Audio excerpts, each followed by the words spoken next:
always returns to the story you'll remember for the rest of your life. The dramatic conclusion to The Girl with Half a Brain.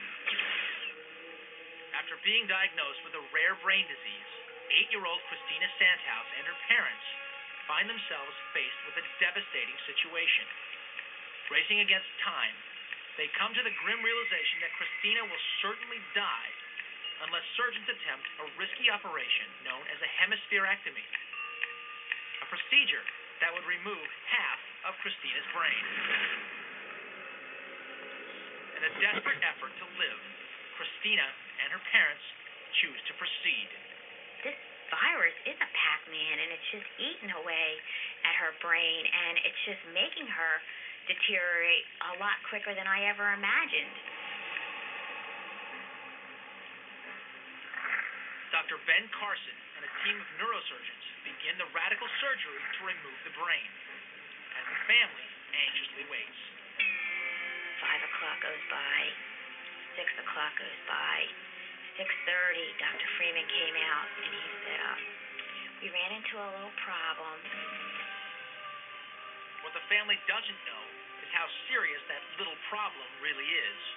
Back in the OR, doctors can't stop the flow, as Christina begins bleeding to death on the operating table. Surgeons find it difficult to clip and tie off the girl's minuscule blood vessels. Miraculously, the bleeding stops. Christina begins to stabilize, and 14 hours after entering the operating room, she is finally wheeled out. I put my hand in her hand, and I said, Christina, squeeze my hand if you can hear me. Just squeeze it, give me a sign. And she squeezed my hand. That was the best moment of my life. And while the surgery is a success, only time will tell what the permanent results will be. This case was so unique that Christina's progress was monitored by round-the-clock hospital video, showing her already walking shortly after surgery. And since she's only 8 years old, there's a good chance that the remaining left side or logical side of the brain will compensate for the right or emotional side that surgeons remove. In children, the brain has a great ability to recover, to take over other functions. Christina struggles to control the left side of her body, which has been affected by the operation. And while progress is slow at first, amazingly, only 2 months after having half of her brain removed, Christina is ready to go back to school. A truly emotional reunion that this brave survivor recalls fondly to this day. I don't know if it was too much that I thought I was going to get behind, but I really miss my friends. I just wanted my friends to know that I made it.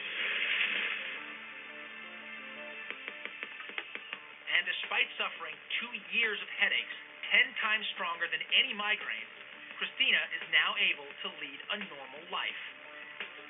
I took it as a challenge how many people could actually live through their life with half a brain. Her philosophy is, I am not going to sweat the small stuff, Mom. I already went through the big stuff. This stuff now in my life, it just rolls right off her shoulders.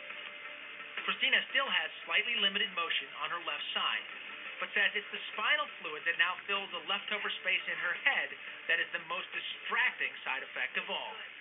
If I jerk my head, I can hear it swishing, and it feels kind of weird. Still, this high school freshman has never looked back. Incredibly, she takes Taekwondo classes, writes for the school paper, and is a member of the varsity bowling team.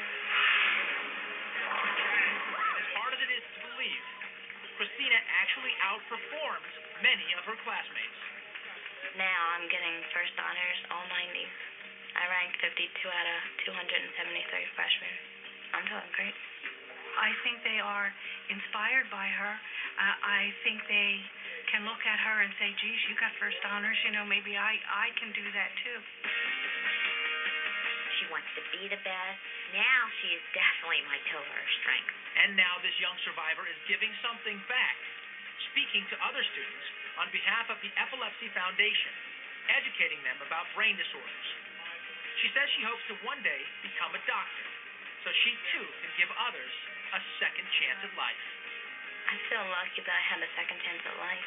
I think I'm blessed. that's the kind of story that makes you appreciate all the simple things in life.